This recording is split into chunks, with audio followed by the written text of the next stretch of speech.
Hello and welcome to HERstory, a program where we tell the stories of women who served the nation past and present. I'm Phyllis Wilson, president of the Military Women's Memorial Foundation and U.S. Army retired Chief Warrant Officer 5. We are so thrilled today to have Denise Rucker Krepp with us. She is a Coast Guard veteran and currently works for the Naval History and Heritage Command. She's a lawyer, a professor, a lobbyist, and a transparency advocate. She proudly represents her Washington, D.C. community as an elected advisory neighborhood commissioner. She's also the Military Women's Memorial Washington, D.C. ambassador. Her story began in 1998 as an active duty Coast Guard officer and serving in her family, seriously, a family affair. Her family has long served in the military, including her husband, her mother, her father, uncles, grandfathers, great uncles, and generations before them. And following the attacks of 9/11, she helped in the formation of the Transportation Security Administration and Department of Homeland Security. I don't know what else she does. No big deal, right? But that's not all. She also served as Senior Counsel on the House of Representatives Homeland Security Committee starting in 2005. And during President Obama's first term, she was the Maritime Administration Chief Counsel and Special Counsel to the U.S. Department of Transportation General Counsel, just to name a few of the incredible positions she has held to impact our military community. Denise, welcome. Thank you. My story began in the Army. So I grew up, So I grew up on Army bases, Fort Stewart, Fort Ord, Fort Bragg, Heidelberg, and had a phenomenal time. I'm an Army brat. So that's what I call myself. I'm an Army brat. And I was in law school down in Miami, and the Coast Guard came on campus one day and said, "Hey, would you like to come and intern for us?" And I thought, well, this is kind of cool. Yeah, absolutely. This was before 9/11. It was different. I mean, it wasn't like my other law school friends who were going into the office. I was going to go into the Coast Guard building and work with lawyers who were pursuing drug dealers. They were working on immigration. They were just doing some fascinating things. And at the end of my internship, the Coast Guard came to me and said, "Would you like to work for us?" And I'm like, yeah, I would. And so I called my mother up and she goes, "Excuse me, your family served in the Army. Excuse me, what is this?" And I said, "Yeah, I understand that, but I want my own career. I want a career where I'm not known as Colonel Rucker's daughter."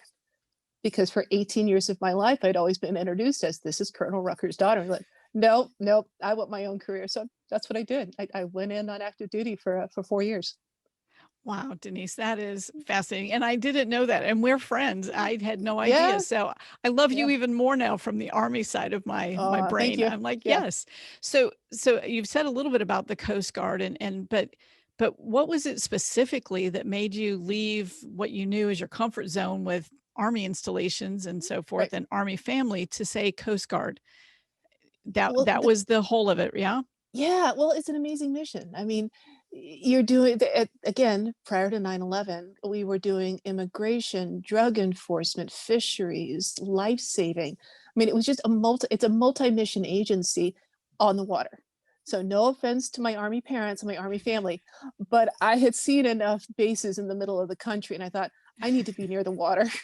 That's I very d important. I don't blame you. I lived on the west coast of Florida. Sarasota is where I joined the Army from and went to Fort Jackson, South Carolina next. But I find it fascinating in a way that, you look at your accomplishments in the Coast Guard, but when you joined, it was still a branch of the armed services and did not get bridged over under Department of Homeland Security until after 9/11. And so were you Right. integral in that change, that switch from watching your service go from Department of Defense to Department of Homeland Security?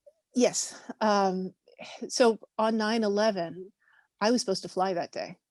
I was up at the academy, Coast Guard Academy, and I was supposed to fly out of Boston. And it was, it was a day I'll never forget.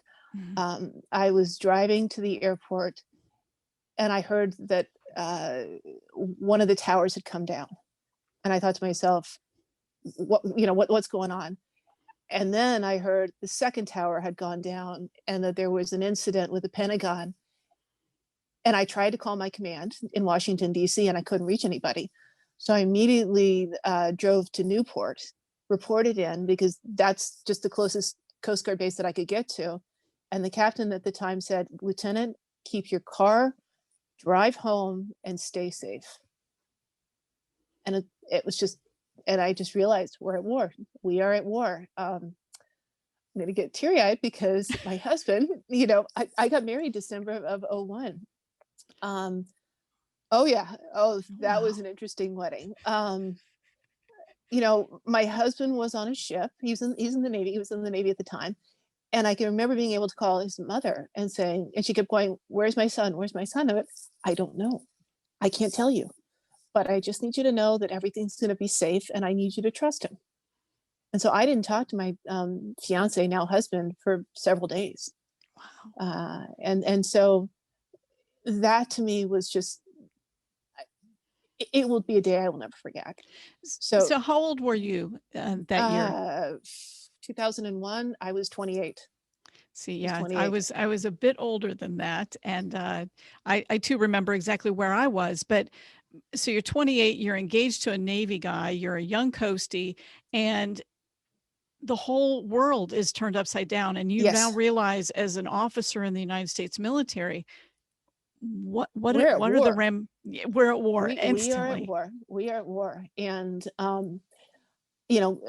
mean, so for me, the immediacy was, we're at war. Am I going to see my fiance? But the other question was, okay, am I getting married? You know, how does this whole marriage thing work in the middle of a war? And it was sort of like all rules were, everybody was like, "You're getting married. It's going to be December. We will figure all this stuff out, but you're getting married." So we were able to do that. And then soon afterwards, I looked at my husband, because we were married, and I said, "Look, I, I know what this is about. I know what this is going to look like. I'd grown up in the Army. My father had been recalled for the first Persian Gulf War. He had come off of active duty and then was recalled a year later because of war."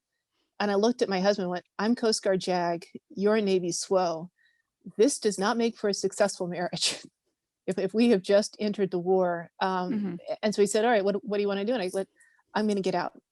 So what does getting out look like in June of 2002, right after we've gone to war? Well, what it looks like is me taking off the uniform and joining what was going to be known as the Transportation Security Administration. So I joined TSA in 2002, and they had stood up, but we were still under DOT, and the Coast Guard was still under the Department of Transportation.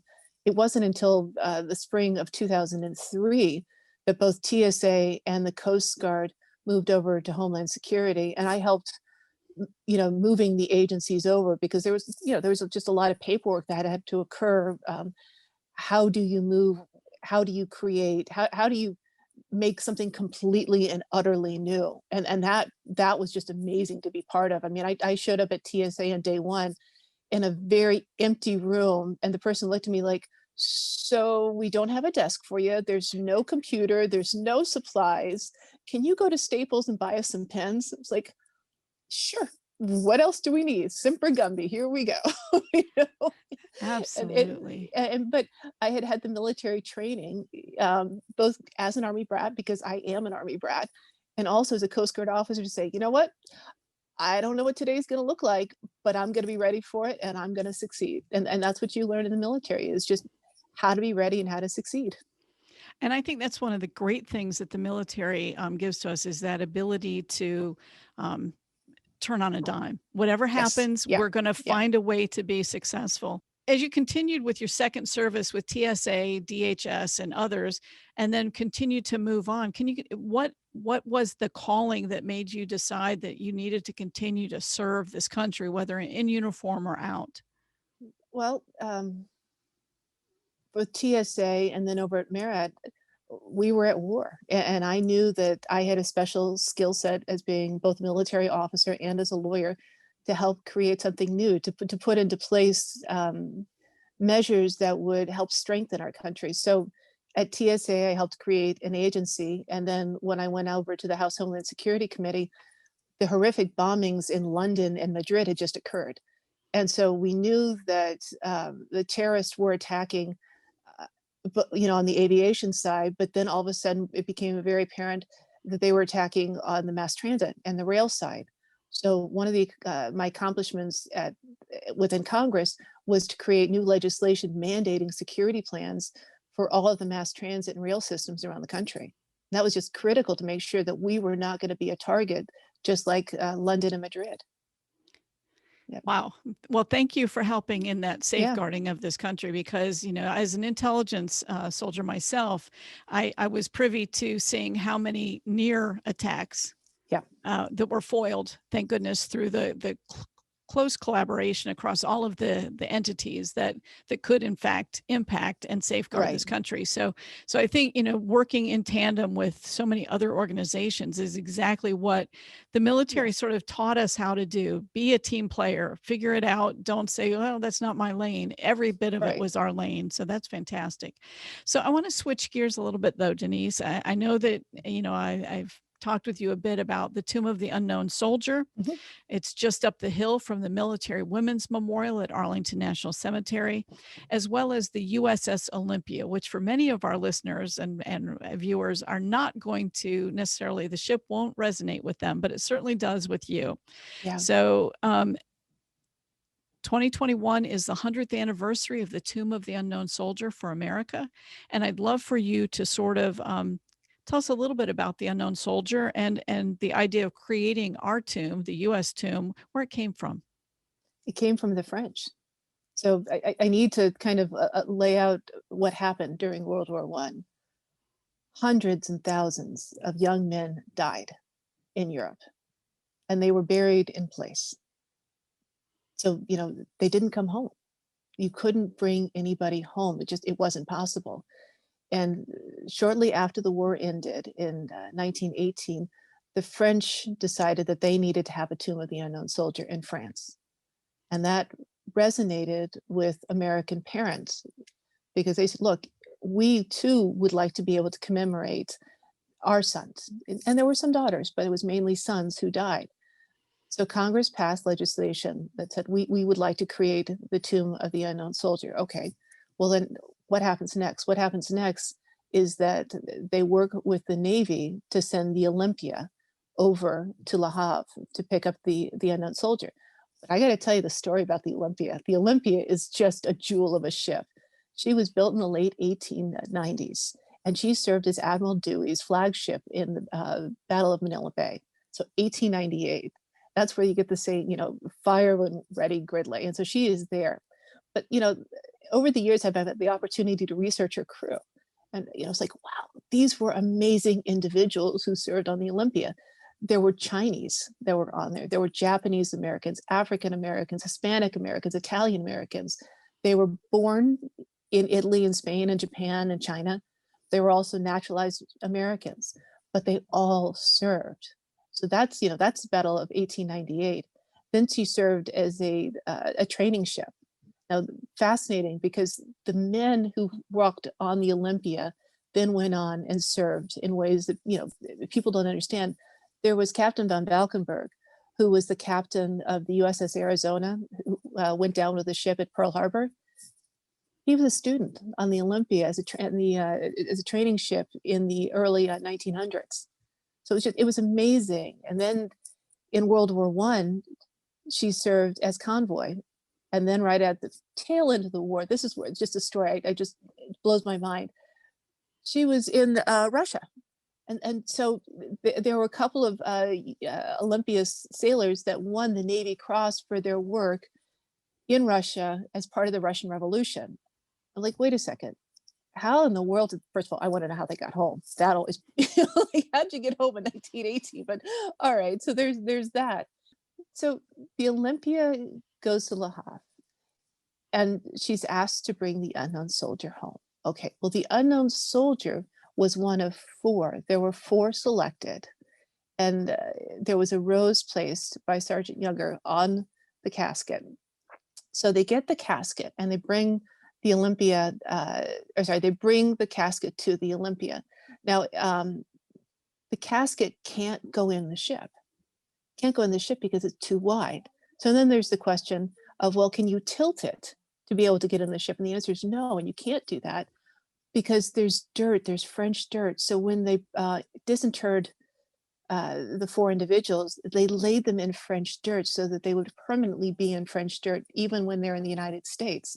So they couldn't rock the casket. So they get the casket onto the ship. Okay, now let's not forget, this is late October, early November. The Atlantic's not nice that time of year. It's just really not nice at all. So there is a Marine escort that was told, you need to take care of the casket. The waters get really rough, and the Marines are like, okay, it is our job to protect this casket. That means we are strapping that casket down on the deck of the ship, and we are strapping ourselves onto the railings. So can you imagine the seas? I mean, it's like, this is amazing story. Rough seas, they're outside, the water's just ripping all over the place.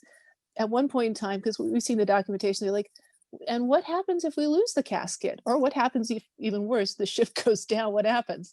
Well, there was a lot of what ifs, but the ship made it to the United States, and it arrived at the Washington Navy Yard on November the 9th. That to me is very special because the Washington Navy Yard is part of Capitol Hill. That's my neighborhood. So it arrives in my neighborhood 100 years ago. And the ship is greeted by it's the who's who of the Defense Department.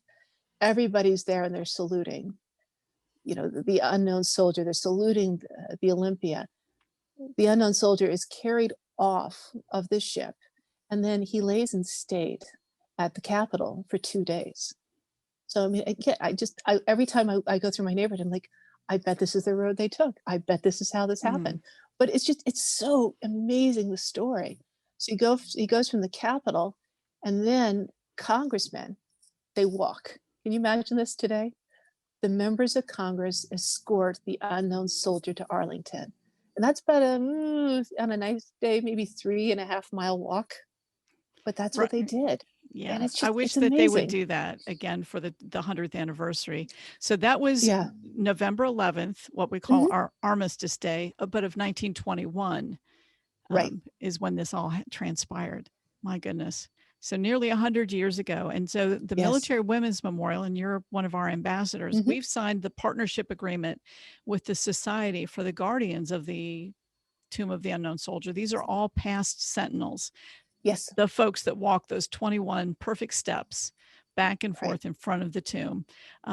We've signed that partnership that we're going to help to tell that story, to include what you're telling with this fantastic story of the ship that brought the first of our unknowns back. But there were more that came back after subsequent wars. Is that correct? Oh, Can you talk about that? Absolutely. But all right, so I got to do, we have a couple more stories in for you. So the sentinels that are guarding the tomb of the unknown soldier? Okay, the next time you go, you need to look at the pistols. The pistols were just made 2 years ago by Zig Zauer. They're inlaid with wood from the Olympia. Wow. Yeah, it is I did not know absolutely and that. utterly stunning. If you take a look, the pistols are just the most amazing. They're armaments, clearly, but it's the bonding and the closeness that has occurred between the Sentinels and the Olympia for 100 years. And then, so you have that story. Then several of the individuals who helped bring the World War I unknown soldier are buried at Arlington National Cemetery. One of those individuals is General Erskine. Now I'm going to tell you, it's an amazing story about General Erskine. He was in charge of the World War I Marine Corps escort that brought the unknown soldier home. He also attended the ceremony for the World War II and the Korean War. Can you imagine that, sitting in the audience for the World War II and the Korean? So that happened in, I think it was 56, 57.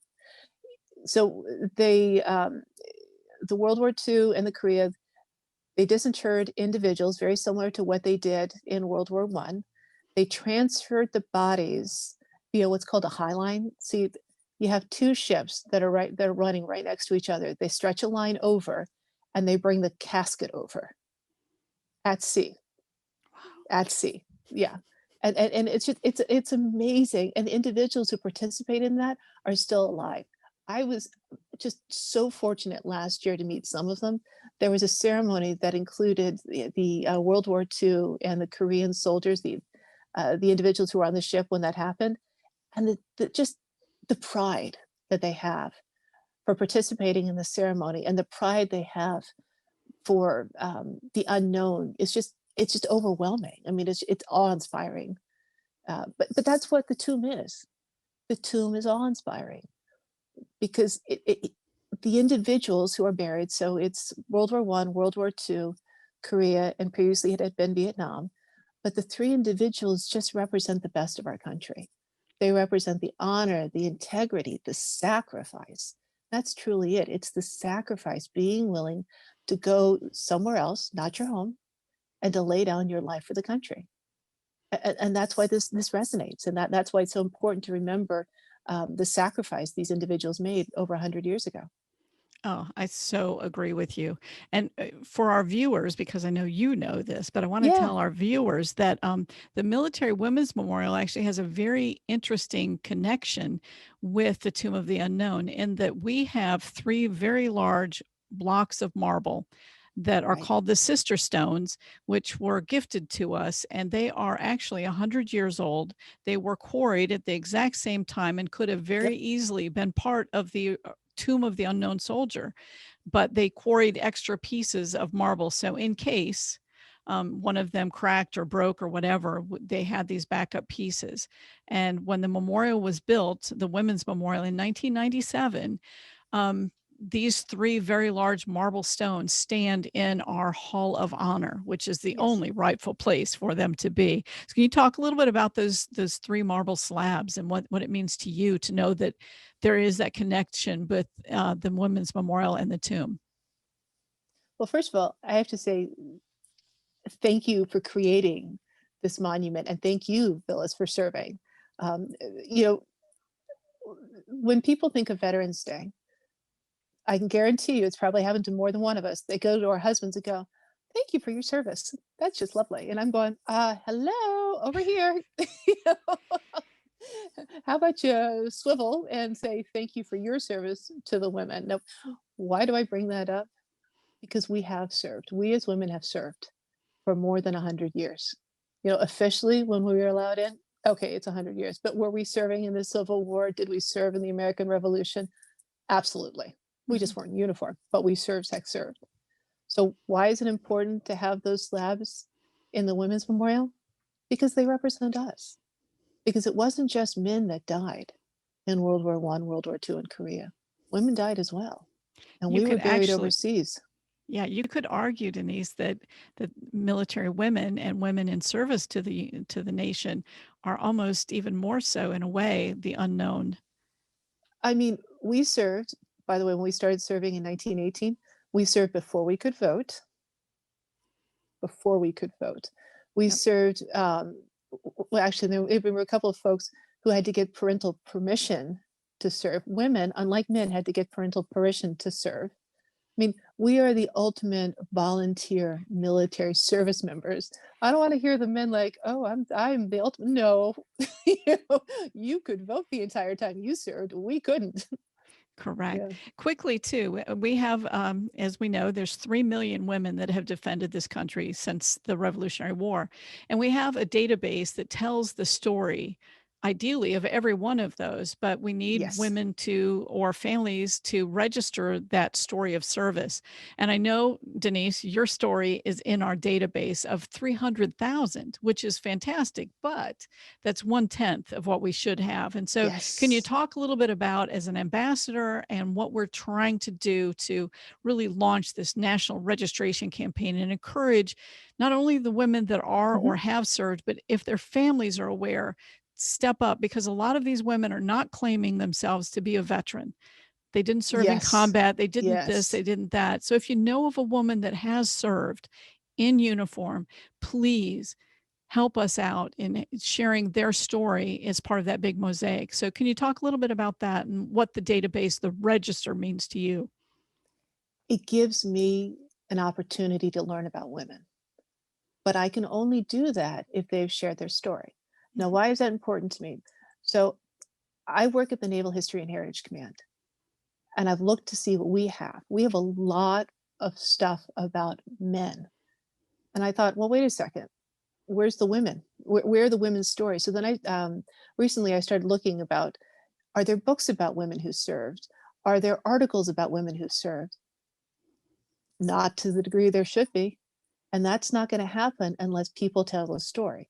Now, the Women's Memorial is the repository of the largest collection of female stories. So if you share your story, that means that somebody in the future, a future historian, has the ability to then share your story.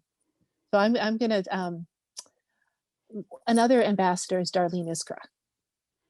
You know, she's in Washington State. Okay, how did I learn about Darlene? By knowing her story from the Women's Memorial, because she had shared it. Now, why do I care about Darlene? Because she's a rock star. Darlene was the first CEO of a Navy ship 30 years ago, this December. That's Darlene's story. That's a story that we should all learn. We should all be learning about the first. We should be learning about the seconds. And oh, by the way, we should learn about the 50th as well. Because that's when you know we've gotten there. Absolutely. Oh, absolutely. Yes. That's the important part. Yeah.